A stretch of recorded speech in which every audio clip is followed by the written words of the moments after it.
Hello everyone, the story I'm going to share today is The Stone of Three Lifetimes.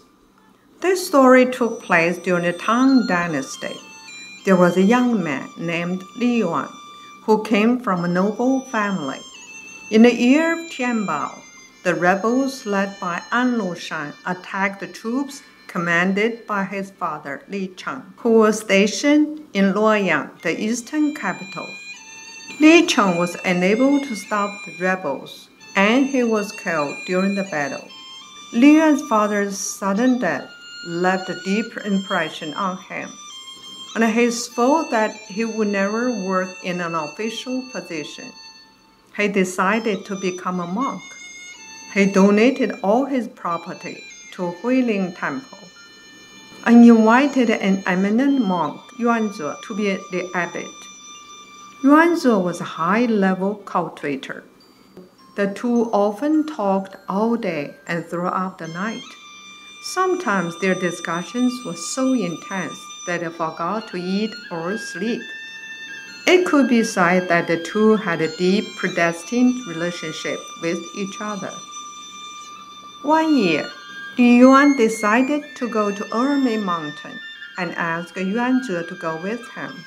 Yuanze suggested that they should start traveling from Shanxi, but Li Yuan didn't want to pass through Chang'an, the capital, so he was insisted on leaving from Jinzhou by boat. The two were deadlocked for their own reasons. Eventually, Yuanze gave up and said with a bitter smile, "Okay, let's follow the course of nature." Li Yuan was very happy, but he didn't quite understand exactly what Yuanze meant by following the course of nature. However, Yuanze knew that if they traveled to Jinzhou, it meant that he would never return to Huiling Temple. The two boarded a boat and sailed west.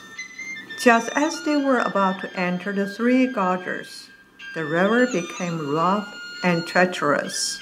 The boatman hurriedly anchored the boat before it got dark. Just then, a pregnant woman with a huge belly stepped out of the water. As soon as Yuanze saw her, he turned his head away. Li Yuan noticed that tears were streaming down Yuanze's face and said, "What does that woman have to do with you? Why are you crying?" Yuanze sighed deeply and said, "That woman has been pregnant for 3 years. She is waiting for me to be her son. I've tried to avoid this inevitable, but now I cannot escape my fate. It's time for me to be her son."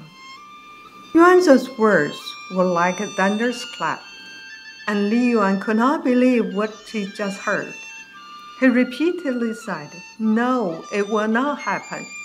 We plan to visit Ermei Mountain. How can you leave?" Yuanze could not help weeping when he thought about years he spent with Li Yuan. He said, "I'm very sorry. Please bury me in the valley and come to see me 3 days after I'm born. If I smile at you, you will know that it's me.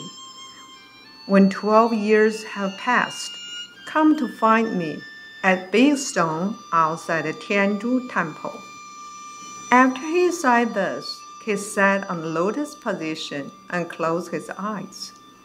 Li Yuan panicked, grabbed Yuanze's clothes and said, "Don't leave." Yuanze lowered his head and said quietly, "Since I've met her face to face, how can I continue to escape my fate?" Li Yuan could not control himself and cried out loudly.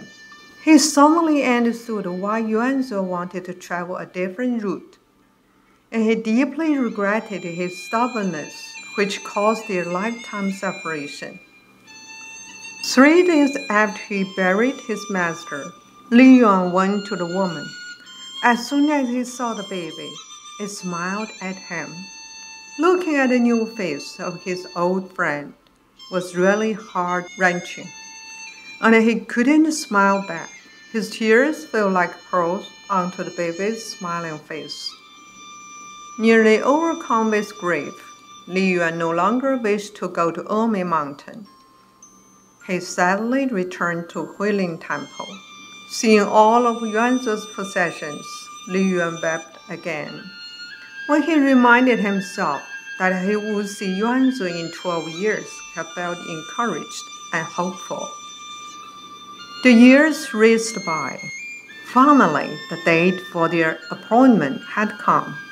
It was near the autumn festival, and Li Yuan set off very early on his trip to Hangzhou. He asked for direction to Tiandu Temple, where they were to meet. He learned that it was close to Lingyin Temple. As he walked along the flying peak, his heart gradually calmed down.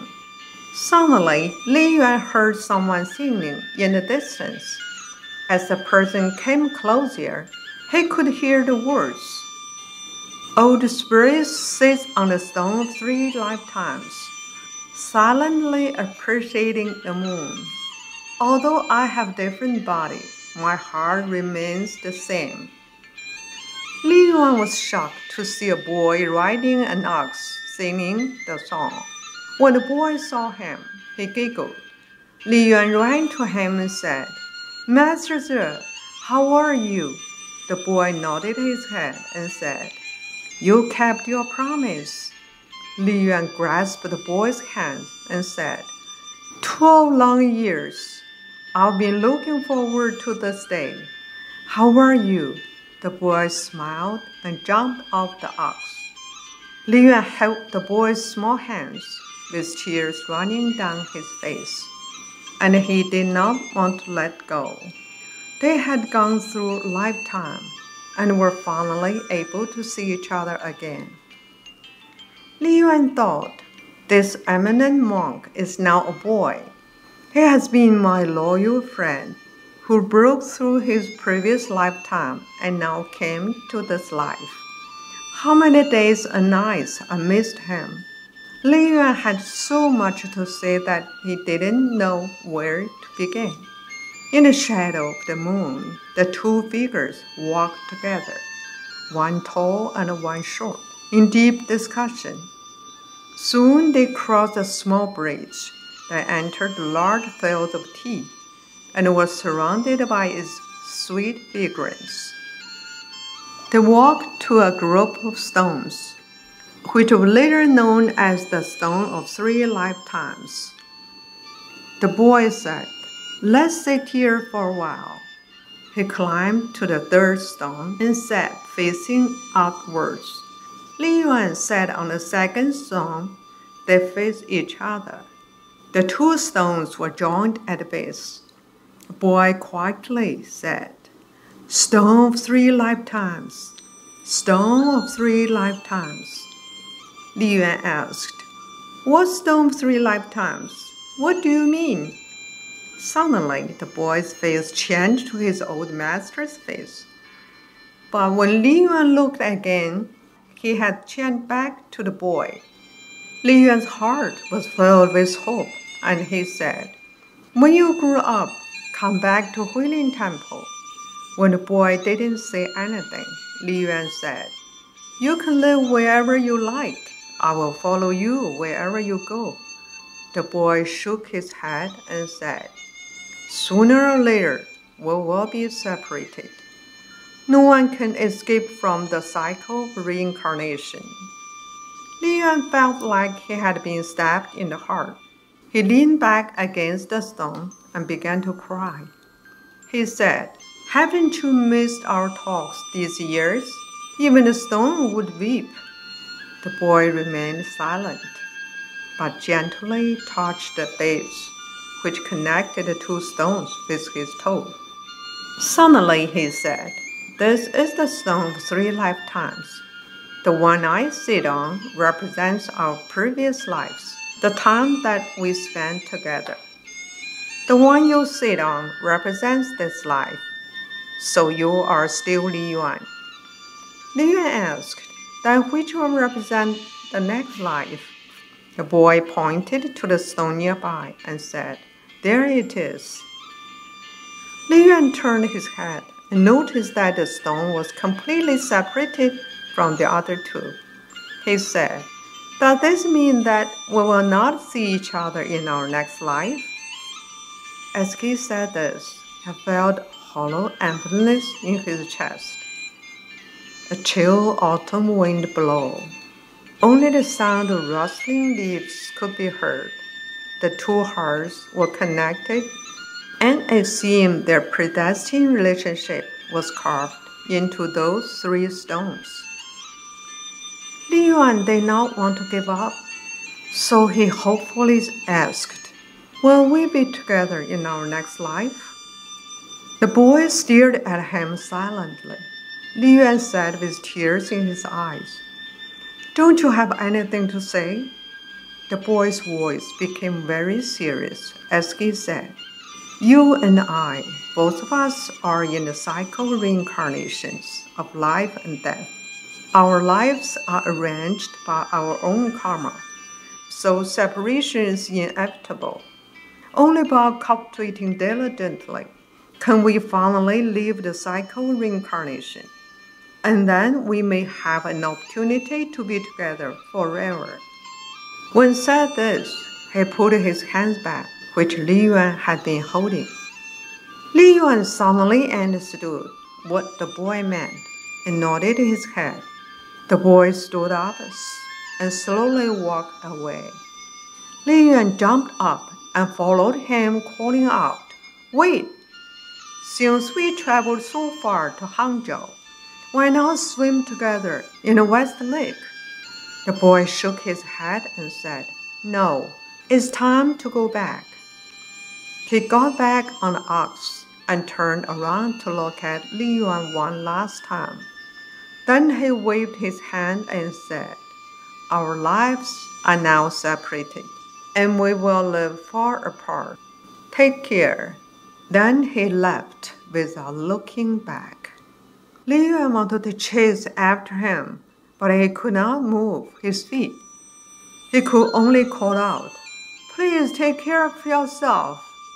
The boy disappeared into the darkness. Li Yuan reached his hand to the sky, and his tears flowed. He ran to the third stone and struck it repeatedly. He wept as though his heart were breaking. "This represents my next life? We will never see each other again?" His voice echoed through the valley below. The sky grew dark, and it seemed as if he could hear the boy's song echoing in the enveloping darkness. Thank you very much for listening to the story. More touching stories will be ready for you if you just subscribe it. Thank you again.